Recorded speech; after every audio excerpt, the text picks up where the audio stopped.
Are you interested in understanding GLP-1 medications like Ozempic, Wegovy, or Mounjaro? Then join us on The Plus Sides, Cracking the Obesity Code, the groundbreaking podcast helping people change their lives one episode at a time. The Plus Sides podcast is a disruptor. We're breaking down barriers, smashing stereotypes, and sharing inspiring stories that'll leave you feeling informed and empowered. Join us every week to learn from doctors who are specialists around GLP-1 medications like Ozempic, Wegovy, or Mounjaro.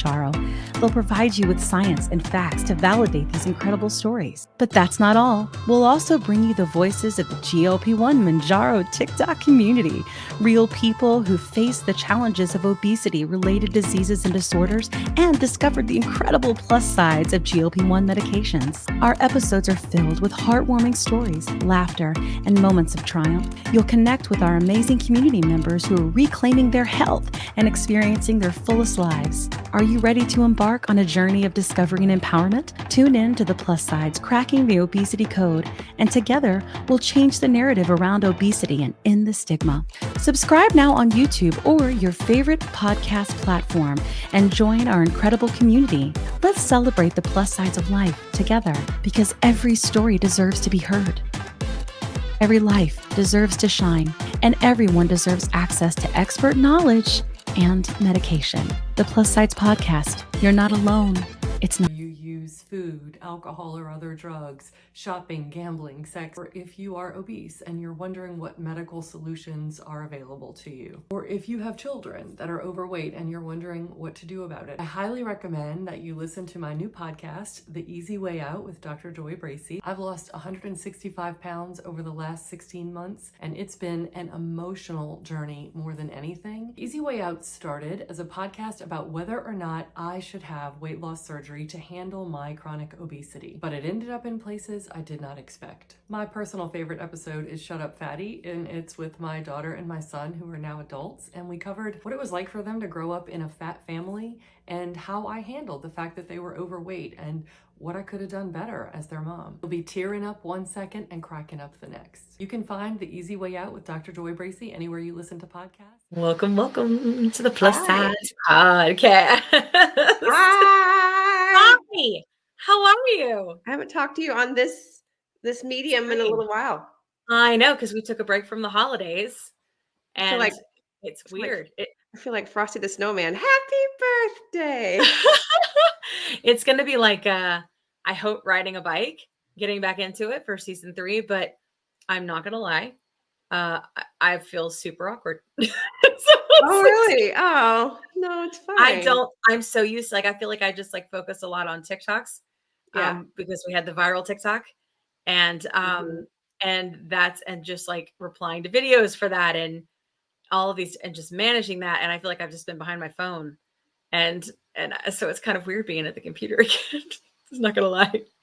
But for people that don't know us, we should probably tell people who we are. So my name is Kim, and this is the Plus Size Podcast, if you don't know.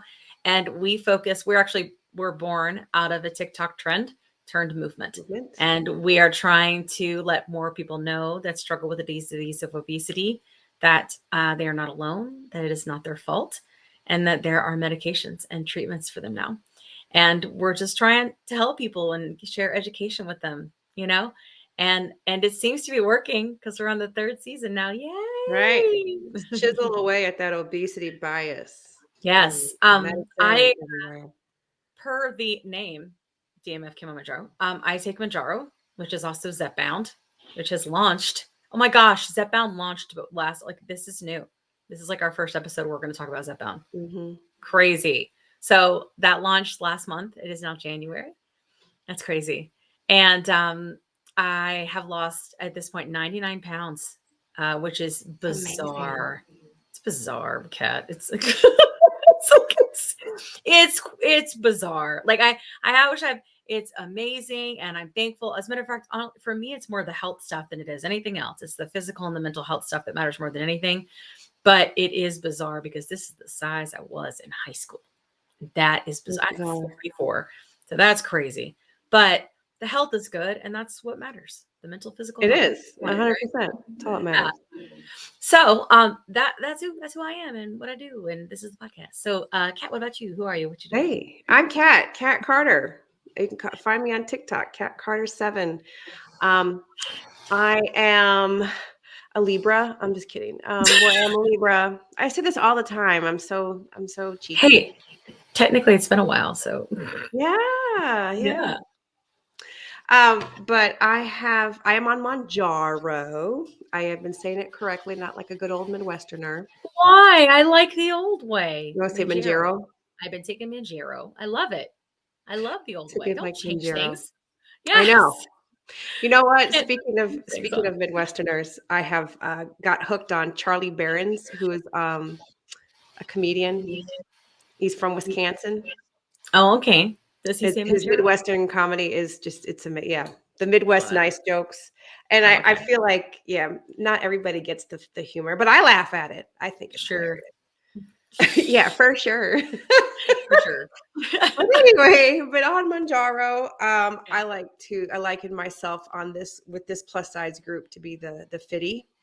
I love my fitness classes. I love my spin classes. I love my weights. I like to sweat and throw the weights around. I have, throw them around. I want to see that. I want to see you throw some weight. Not gonna lie. Nope. No, I've been using a lot of bands lately, so. But have not lost as much. But I do want to highlight over this last year. So I've lost 68 pounds, and give or take 1 or 2 pounds here and there. But I only lost 8 pounds in the year 2023. However, I dropped between 2 to 3 pant sizes. So it goes without saying that people like to think that if we're on a GLP-1, it's this skinny shot and we're taking the easy way out. I bust my hump. And, you do. And the weight is not melting all the way off per se, but the inches. And I know what it is from fitness, it is from putting on muscle, but it goes without saying, it's not a skinny shot. It's not a slam dunk. No. We're putting in the work. I'm not skinny. I'm still plus size. Right. Me See what I too. did there? Plus size. Yep. Wow. So I'm really that's my story. Good story. Good story. I like it. I just want you to know that as a New Year's resolution this year, for the first time, instead of saying like, I'm going to lose weight, you know what I did? I said, I'm going to add in strength training. I got me a kettlebell. I did. I'm proud of myself. And I got some resistance bands. Now they just got here. I'll let you know how it goes. I might need videos or help because I don't know what I'm doing. Bands are great. I'm getting weak and I don't like that. Bands are great. Bands are great. And you can travel with them. I think I'm gonna not get weights anymore. Not in the house. Bands. No bands in the house? Or no weights? No, I mean the other way around. I have bands in the house, but not weights. Okay. So. Got it. Okay. Yep. Anyway, so today we are actually going to have Dr. Joy back with us. If you guys remember from season 2, maybe it was 1. I don't know. I don't know. Dr. Joy was with us, and we've been busy, right? Dr. Joy lost, I want to say 100 pounds, or we'll get her to ask more in a minute, but on Mounjaro. And then she also went and had bariatric surgery after that. And it was just such an interesting story. And it was the night before her surgery. It was. Yeah. And she came on to the addiction episode with Brenda, which is an amazing episode. If you have not watched it, go watch it. The amount of aha moments in our faces dropping, you and me especially, so go back and watch that. But without further ado, we have 2 special guests today. It's going to be more of a roundtable discussion. It might be weird, but I have an editor. I doubt we're going to go with the flow. It's going to be great. We're going to learn a lot. It's the first time back. Like a bike. Let's do this. Okay. Let's invite in our guest.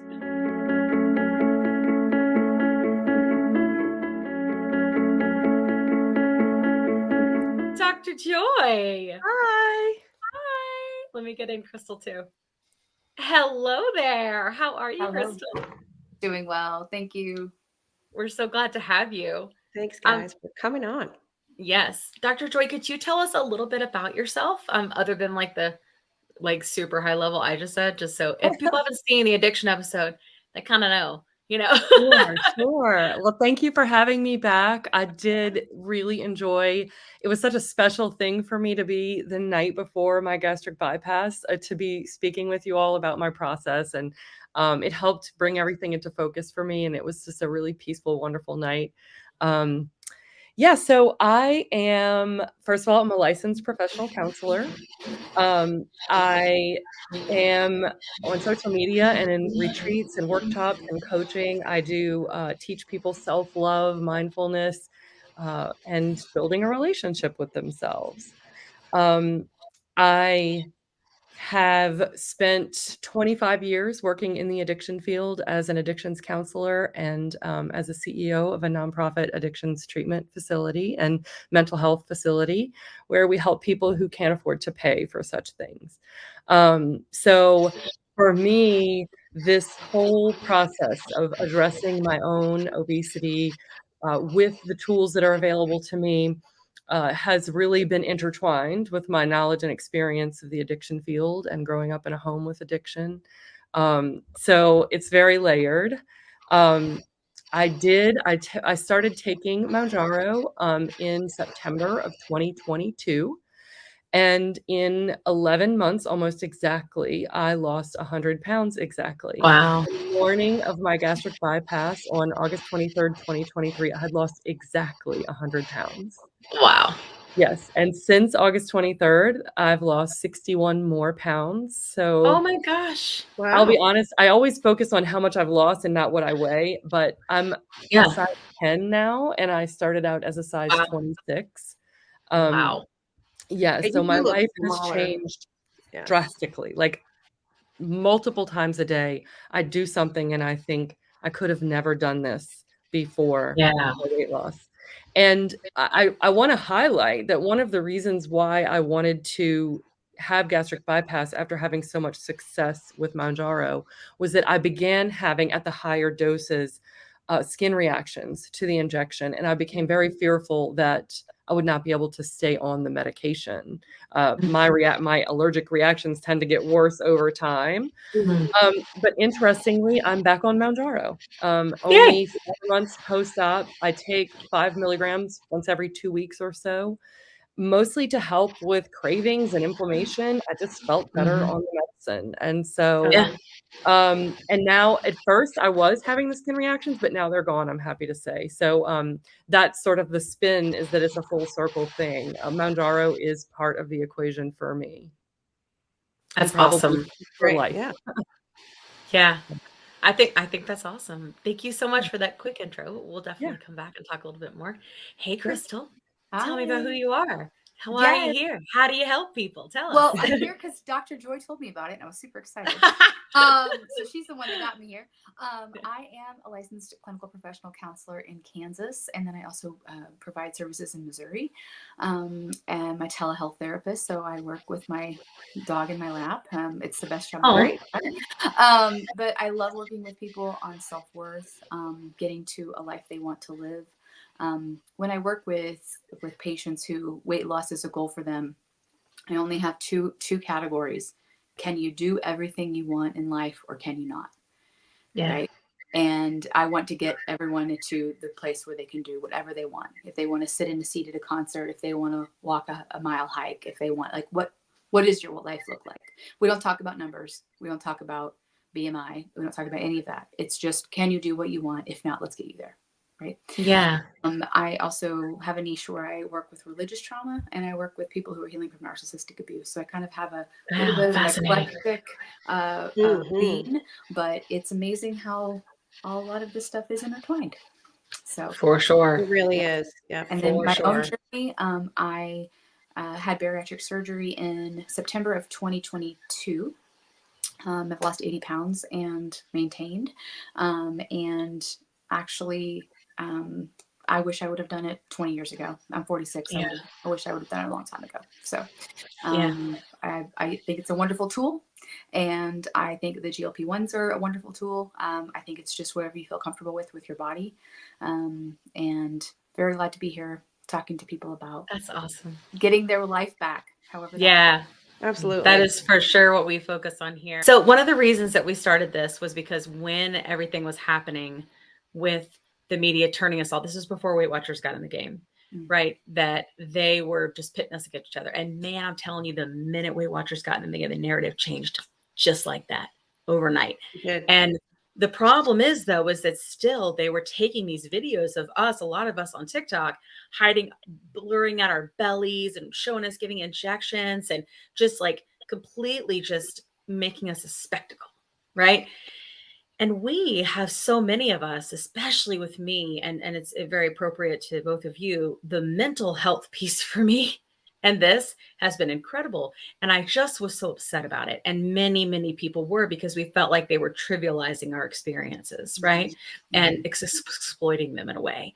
And so we just were like, we need a voice. We need a voice. And we're just going to try to get as loud as we can. We have no idea where it's going to go, but it seems to be working. I mean, we're blowing up and it's just crazy. And it's just us in this little scrappy podcast. So we're just trying to talk about things that matter. We talk about like from everything from side effects, right, to the good, the bad, risk, and all those things. Like we just let it all hang out. So don't be afraid while you guys are here. And I think Dr. Jay knows that we can be emotional and all those things, because people need to hear it. There's so many people out there, especially I think those who have struggled with obesity.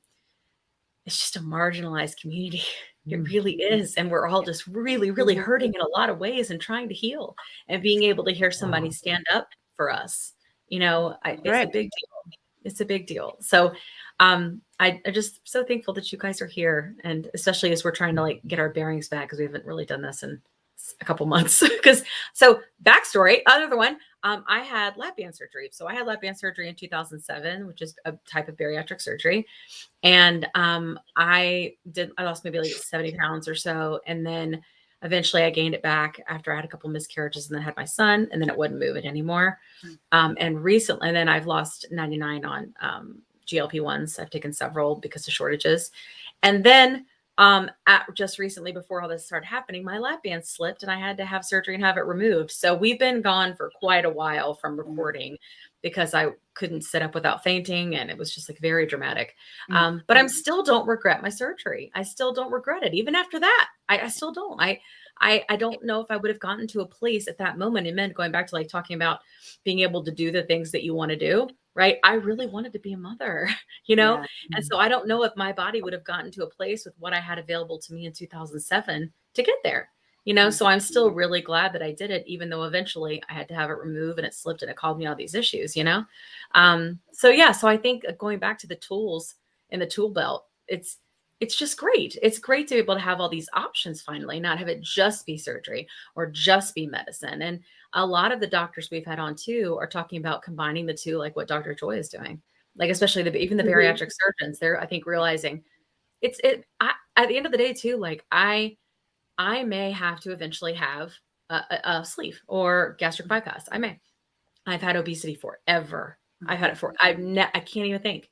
Like I remember having binge eating when I was 8. That was when it started.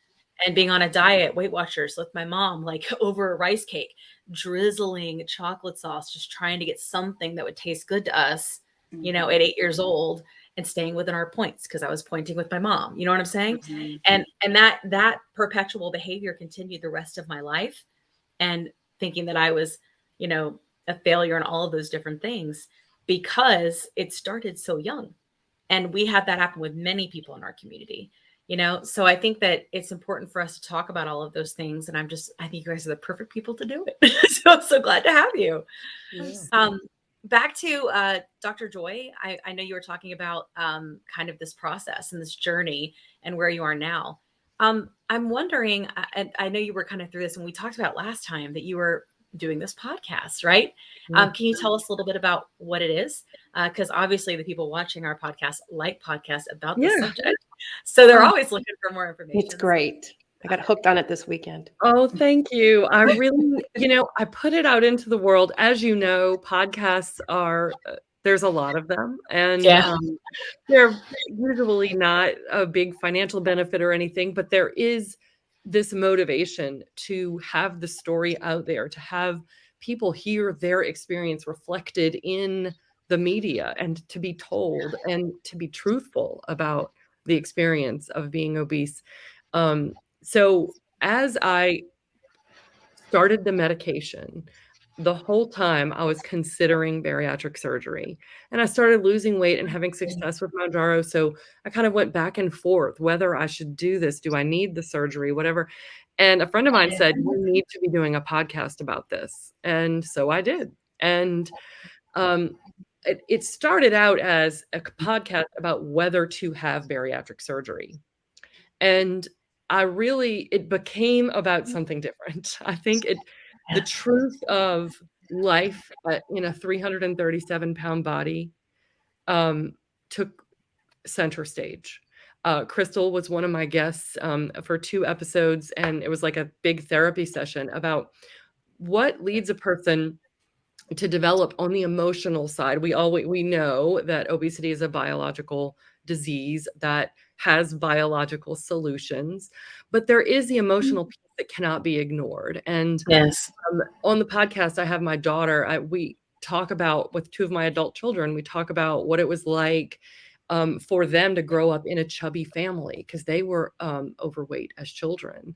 And I was overweight and always trying to lose weight. And my daughter was my mini me. And here I was always trying to lose weight. And we talked very honestly about the impact that had on them. And it was an incredibly difficult conversation, but I feel so important. I mean, I don't know if I've ever heard a family talk about, like adult children talk about what it was like growing up in a fat family, so to speak. Yeah. And then of course my daughter is also really hilarious. So there's she is good for the comedic relief. But the podcast definitely ended up in places I didn't expect.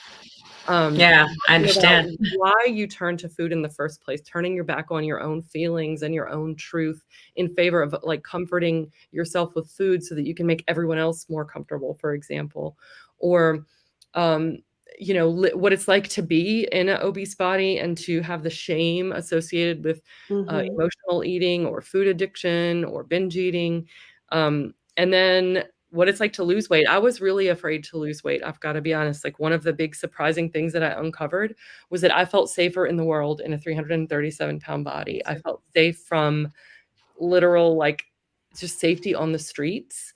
And really facing that, Krystal helped me a lot with that. And also letting go of my plus size identity. Like, I had a pang. I've got to be honest. Like, I already am getting emotional, but when you said I'm still plus size, I thought, like it's going to sound crazy to people who are not larger. I know that, but I know there are people out there who will understand. Like, I understand. I'm terrified. But when I left size 14, I was like, oh no, like, that's it. Like, what am I now? Who am I? Yeah. I understand. I always say, like, I like being a plus size fitty. I like being a little soft around the edges. I just went down to a 12 this year, and I was like, what do I do now? And some of my friends say, well, maybe, is it your self-esteem? You're not shooting for more? I'm like, no, I like the way I look now. I think I'm starting to get there too. Like, I'm terrified. I'm terrified, Dr. Joy. And that feeling that you just described, like, I'm so scared because that 12, right? That's not really plus size anymore, right? I was a 12 in middle school. So so obviously, like, a 12 in middle school is plus size, right? Because I'm like adult women clothes, right? So I got to a place, because I've always been big, where I began to accept and identify as a larger human and being okay with that. And I had a different experience with my mother. My mother is, for sure, I would say, like, straight size. Maybe she struggled with 20 pounds here or there, but not a skinny person, but not just like average, nice and lovely and average, And whenever I would get down on myself in any way, she would not allow it. She would go, you listen to me. You are amazing. Like, and she wouldn't let me. She would not allow it. So I know she did it right, I think. So I began to be like, all right, I'm awesome, right? I'm okay in this body. What's going to happen when it disconnects? I don't even know. I've always been like this. Oh my gosh. Like my mind is reeling, and like I'm going to buy clothes and I'm this close. And I find myself thinking, I could go eat some fast food. Yeah. I could There's go a eat some donut fast food. store not that far from here. Come on now. You You can know, have your it identity happens. back. Yes. I don't know if, Identity. That's the way to look Krystal, at I it. don't Yeah. know if you remember the beautiful advice on the podcast that you gave me about this. But what Krystal said about this to me was life-changing. And I really felt after my conversation with her on the podcast, free to have the surgery and to lose weight without these fears. What she told me was, and I'll give you a brief quote and then you can expound, Yeah. Krystal, if it's okay. But Krystal told me that our identity changes throughout life. When I was a single person, I didn't identify as a wife. And then I became a wife, and I wasn't a mom. I didn't identify that way. And then I became a mother. And now being a mother is central to my identity. Now my Yeah. children are almost all of them are adults. And so my identity around what kind of a mom am I is changing. And our identity is constantly changing. And so Yeah. now I am not a plus size person. I'm finding out what that means for my life. And there are drawbacks to losing that. There are drawbacks, and there are lots of benefits. And you have to choose your hard. And I'll be Joy 4.0 right now. And then in my, I just turned 49 Friday, and I'll be 49. in my birthday. 50s Happy soon. birthday. Thank you. Yes. And I'll be in my 50s soon, and I'll be Joy 5.0. My identity, it doesn't, just because I've always identified that way, it doesn't mean it defines me or that I've lost it. That is still part of my identity. Yeah. It's just not the one that's in front right now. And Krystal, I just want to tell you how much that changed my life. Your advice. That's awesome. Thank you so much.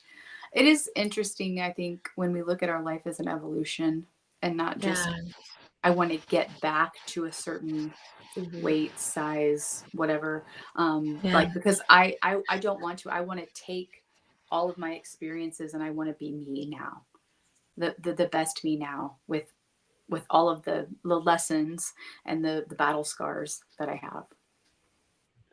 Yeah. I think, like, I just was thinking about, in general, the way it feels to think about my life. And I remember never, a skinny Kim doesn't exist. Mm-hmm. Mm-hmm. In the history of me, there is nothing else. So I can't conceive, right? So it's different, like when it's different, right? When you're like, when you used to be small. And so you think about that language about, I can't wait till I get back, or I'm trying to get back. I don't have a back. Yeah. I don't have it. And I'm in this path now where I just remember always wanting to go there, but I was never the girl that always wanted to be skinny. I just wanted to fit in my jeans and feel comfortable and feel nice and feel cute. That's how I felt. And so, but it's crazy to think, like, I literally in this moment cannot conceive of what I could look like in a month, right? Like a month. And it's very hard to wrap my head around that. The mental piece of this is so intense, and therapy is very important. Boy, have I ever learned that. Good Lord. But it is. I actually don't think enough of our community have access to it, because it's just so hard to reconcile, and it does seem like it's certainly not something where, you hear a moment and you have a moment and it just sticks with you and you're fine. It's almost like you have to continually to tell yourself these things that, like, you 4.0 and you 5.0 is okay, but it is hard. Sorry, I also really liked what Kat said about, like, I like myself right now. Yeah. I like being this iteration of I do. me, right? Because I think I did a crazy weight loss thing before I had my surgery, lost a whole lot of weight. I actually got skinnier than I liked. And I didn't like my body. I didn't like how it sagged. I didn't like how it wasn't, and I right now am heavier than I was then, but I don't want to be lighter. Like, I like me now. And I think that's a mental liking myself and a physical liking myself. But I just loved that you said that. Like, I feel good in my body. Yeah. I think a lot about, and I'm curious how you guys feel about the surgery, like with skin.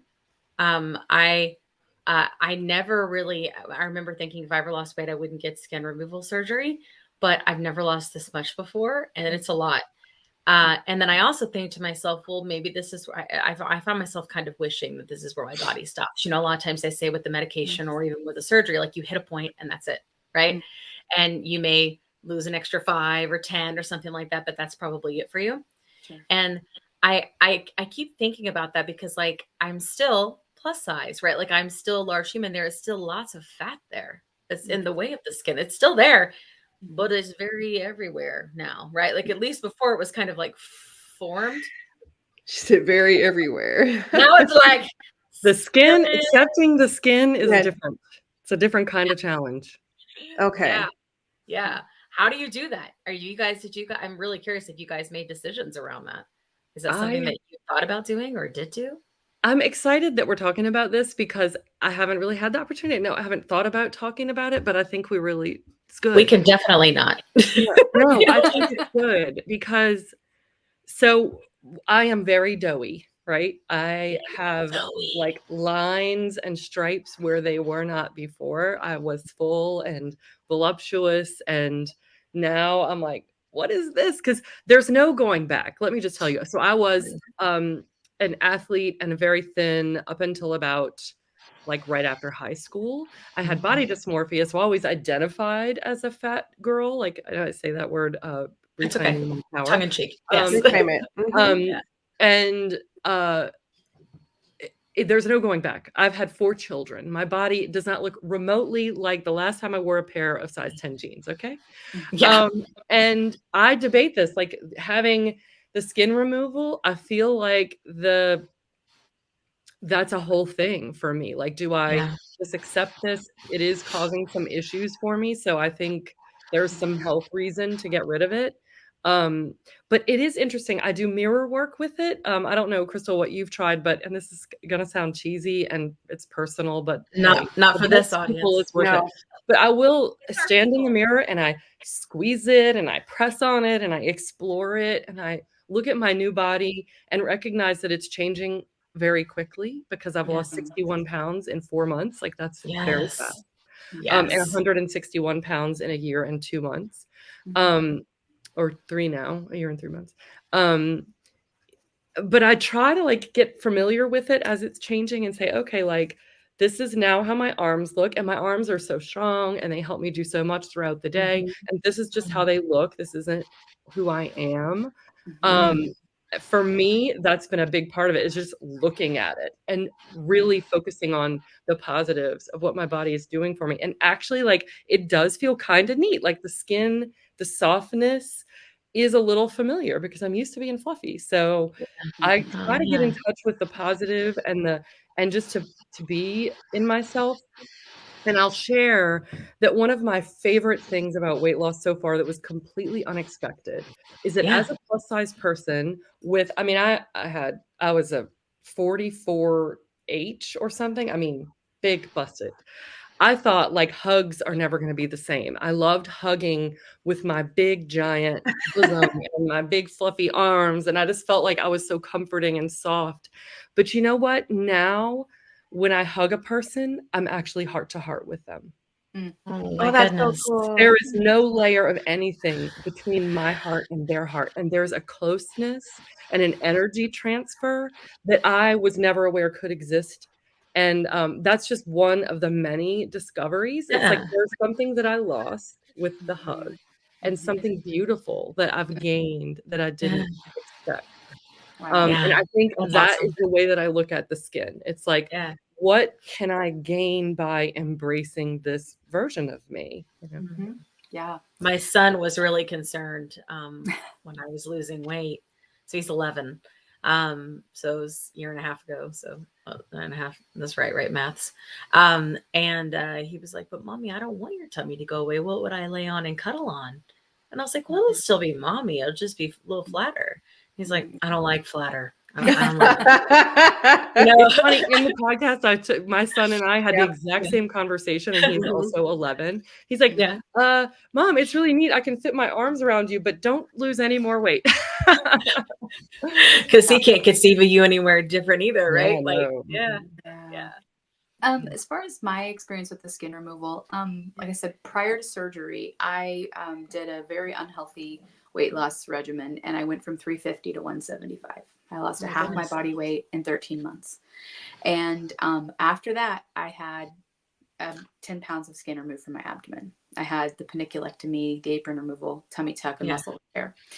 And then I had some regain, and then I had bariatric surgery. So I have, after bariatric surgery, after the bariatric surgery, that was hard for me to say.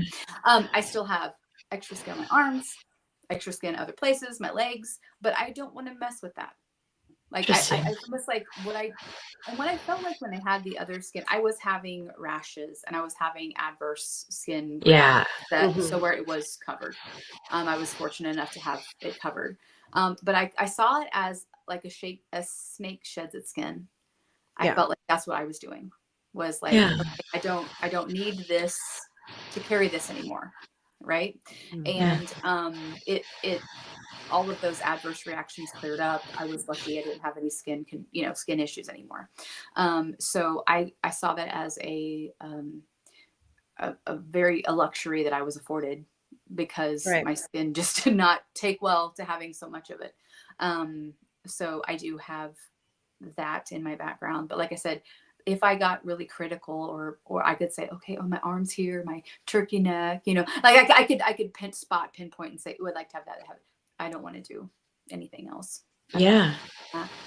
Interesting. I can kind of relate with that in terms of my arms because my arms have always been big. I think I'd almost just rather leave them, Yep. Like, but I remember being in middle school and when I would raise my hand, I would not raise it higher than this. And that I remember making that decision, like being like, if I raise it higher, they can see my flabby arm, and so literally to this day, this is how I raise my hand. Right. You know raise it high. Now I'm going to raise it. I'm going to shake my arms. And one thing too that helped me do is also that was 40 pounds less than I weigh now. I didn't like the way my body looked. I was melting or something, right? So I would rather be 40 pounds heavier than that, have a chest, have a booty, have some hips, than look emaciated and 10 years older. Yes. Trust me. And so like I said, it's really about finding a place of self-acceptance in a body that you can do what you want to be able to do in. Yeah. I think for me, like, I think about that too, but maybe that'll change as I go to my next 5.0. I don't know, but I keep thinking that the tummy and that being in the way of when you were talking in the beginning of like helping people get to do the things they want to do. Right. And I have all these like adventures that I have in my head that I want to be able to do. Right. And I'm like, I feel like that would impede it, but I had this thing. So like when I started this journey, I was like, I want to swim with dolphins. That was my like goal. You have to be 250 to swim with dolphins. You can't be in. That's the max amount, right? It's 250. Like 250. So you have to. Okay. That's anything more than that, it can hurt the dolphin. So they won't do anything more than that's at 250. So here I was rolling like I was 347. So I knew I really wanted to get. So I'm there now. So it's like I just very much wanted to like. Actually, what am I now? I don't know, who cares. Anyway, but that's what I wanted to do because that number mattered to me because I want to swim with dolphins. It's like a dream to want to do it. And I bet once I do it, I'll be like, what was that? It was stinky. It smells like fish. But I really want to try. I really do. Like I see people do it like in like Cancun and stuff. And so I have all these like these going and doing things, right? That I want to be able to do without pain. And those are the things that I dream about. And I was never like that before. I really gave up. I really did. That's amazing. Yeah. I never thought of like an actual goal to do because I'm kind of I'm silly. So no. I used to always say my goal is to fit my ass in an airplane seat without spilling over. Yeah, but then I would say I'm really into fitness ass. Right, yeah. So now I can. I gotta get myself another goal. Yours is like sexy, Kim, like swim with dolphins. The dolphins? I'm think not I gotta sure go if I for would a do win. that, but I gotta think of I'll do something. it. You I'll know, do That it. that reminds me of my TikTok series, the 100 Reasons to Lose Over 100 Pounds that have nothing to do with diet culture and beauty standards. Oh, Yes. that's cool. It was I didn't beautiful. know that there was a 250-pound weight limit for swimming with dolphins, but let me tell you, the 250-pound weight limit, it seems to be the spot, like with ladders, like all kinds of activities that were on exercise my list. equipment. 250 was the Sometimes water slides and Yeah, rides. Mhm. I'm that with was your kids. Yeah. Yeah. I'm still blown away. Like some exercise equipment sometimes has a cap at 250. I'm like, Mhm. that Yeah. defeats, but yeah. I Oh, it mean, I'll get on a does. tangent. sports in general are not made to hold more than 250 pounds. Our society punishes larger people, and there's a lot behind that. You know, the fat Mhm. phobia that creates this problem that you can't just go and do in a 337 or 347 Right. pound body. Yeah. It's not our fault. Also, let's just put a pin in that. Yes. Like, bodies should be acceptable at all sizes because we're all human Mhm. beings and deserving of fun and adventure and whatever our bodies are capable of doing, because you can certainly be a person who is active at 337 pounds. I personally, at my Yes. age, had gotten to where there was a lot of pain involved in movement Same. for me. Mhm. But Yeah. for a long time, I was fine. I was very active and, Yeah. you know, bigger but active and, you know, doing Same. a lot of things, but held back because of society. Yes. I also So think true. for me, one of the biggest things was being a consideration. And the way I say that is like, let's say my husband and I are at a Kansas City Chiefs football game. We have to park far away. He was going to have to walk slower. He was going to have to take a lot of breaks because I needed to be considered. I couldn't walk so far. I couldn't walk as fast. I could, we can't sit at that table in the restaurant. We'll need a bigger table, or we can't sit in that little booth, or we can't sit at that bistro chair. Being that, right. The consideration aspect for me was so hard. And it was like I want to be able to not have to be considered. I want to be just normal normal's the wrong word. No, I think it's the right word. Like, I just don't want it to be a factor in our life. Mhm. My weight hold us back in any way, right? And to me, that was one of the main driving forces for the surgery. Yeah, for sure. I totally can relate with that. I think I think I got so used to it that I never really thought about it.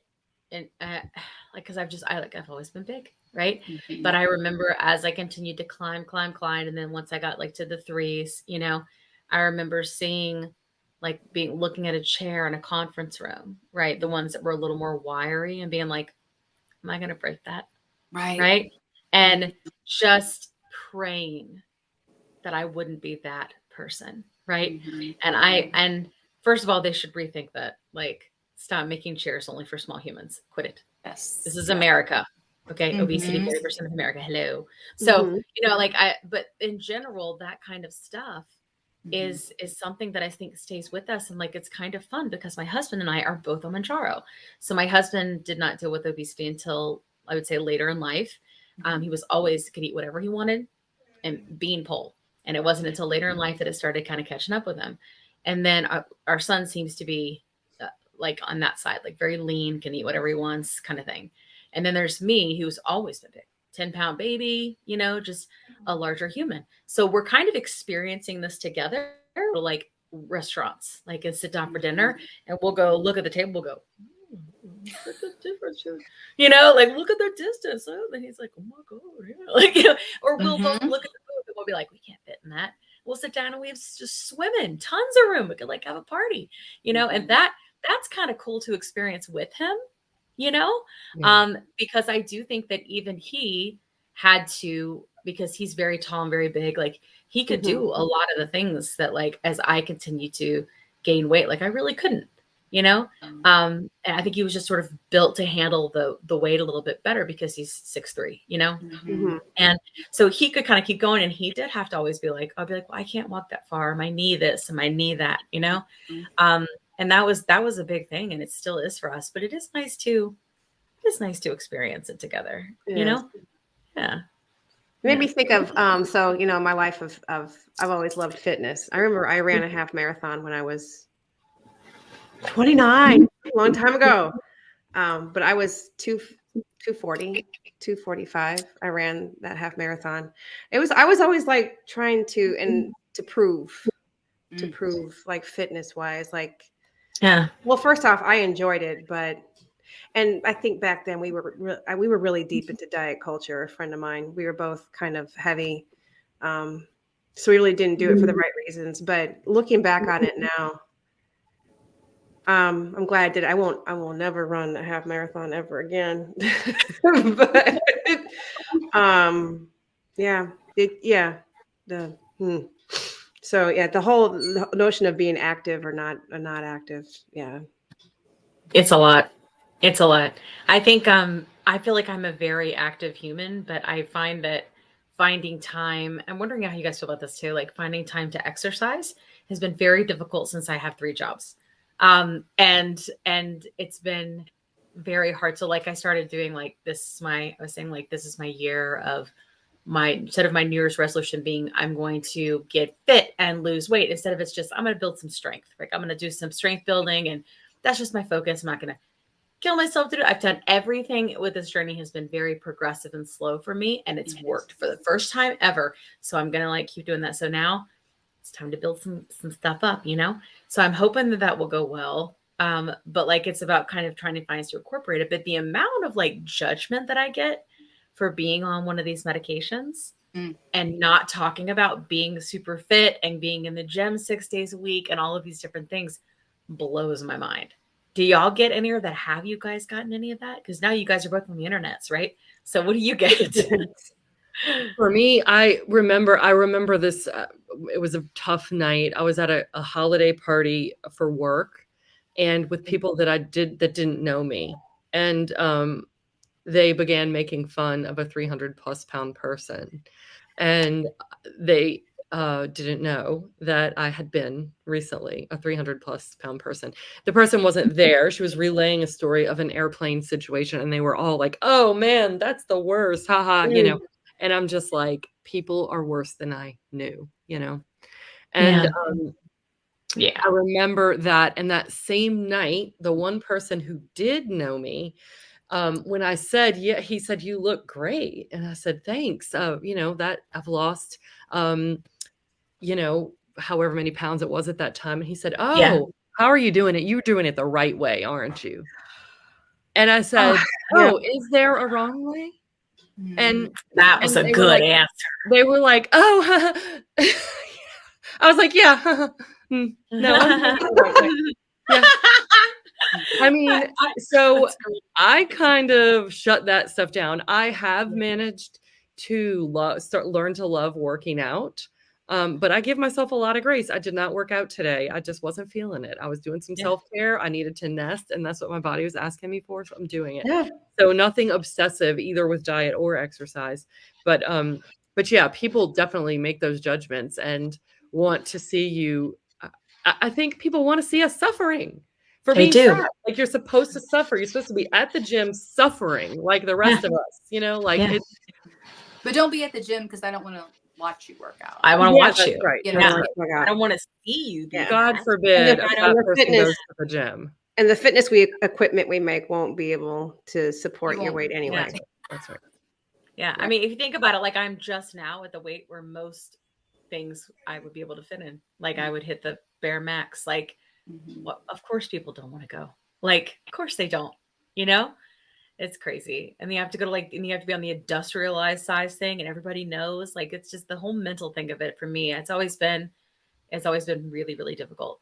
Now I am very active. Like I'm up and about all the time, all the places in the land. But is there like me standing at a treadmill and stuff? No, there's not. Like it's interesting. I don't really have the mental capacity or like energy for it. So I'm like, okay, how do I solve for this and still stay within my like mental safe space of not feeling like I need to put myself back there? Because again, like this journey for me has been since the beginning of Kim, right? So I have been you eat 1,000 calories a day, you're in the gym, 6 days a week. And if you can't lose weight and keep it off, it's your fault and you are fat and lazy. And that narrative lives rent free. you know? And so I still work to try to get away from that. And so I keep trying to find ways that I feel like I'm actually getting the physical activity, and therefore my heart is working better. And I feel like I'm up and moving. And lately it's been cleaning, which if you knew me before, you'd be like, what? What? And I find that what I'm doing is, and this sounds crazy, but like I'm putting my phone down, and even though my brain keeps trying to tell me to go back to my phone to do all the jobs in the land, I don't do it. I just clean. It's always like just the kitchen and the dishes and the floors. And then when I'm done, I'm like, oh my God, I feel so much better. That's a workout. It is a workout. That's what I'm saying. So I don't think I have to fit into a box of being in a gym and this many whatever. And it's good for my brain. It's what Kat always talks about how the mental piece of exercising for her is even more important to her than the actual physical piece of it. You know, she talks about that a lot on the show. Kat, do you want to talk about that? I'm a nicer person. My husband, you know what? It's funny we say that. My husband told me it was New Year's Eve weekend.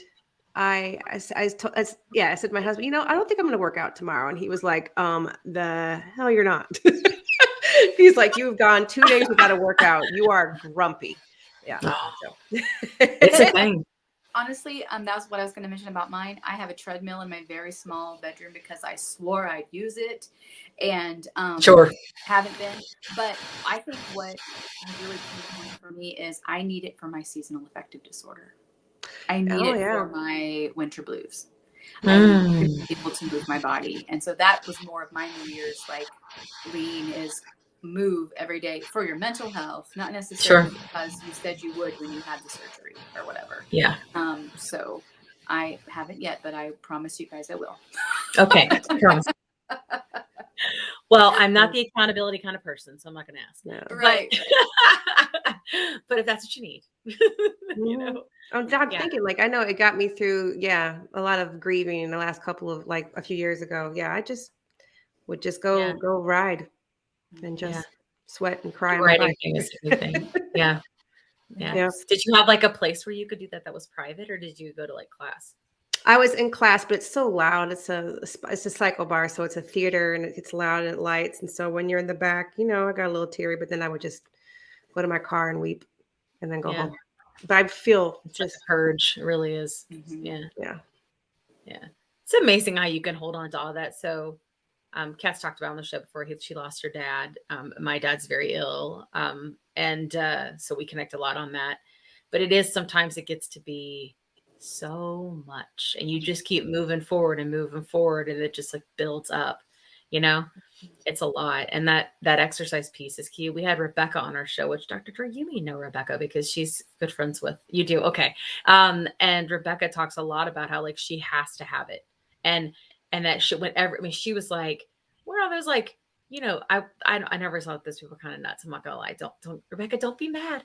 But all those exercises she was doing was 35 hard and all those things are super intense. She always did those things, but she was she loved them, right? But it's still, when she would go to the doctor, they would always be like, you're fat and lazy, exercise more. And she's like, I bust my ass at the 35, whatever you call it, hard. I don't know.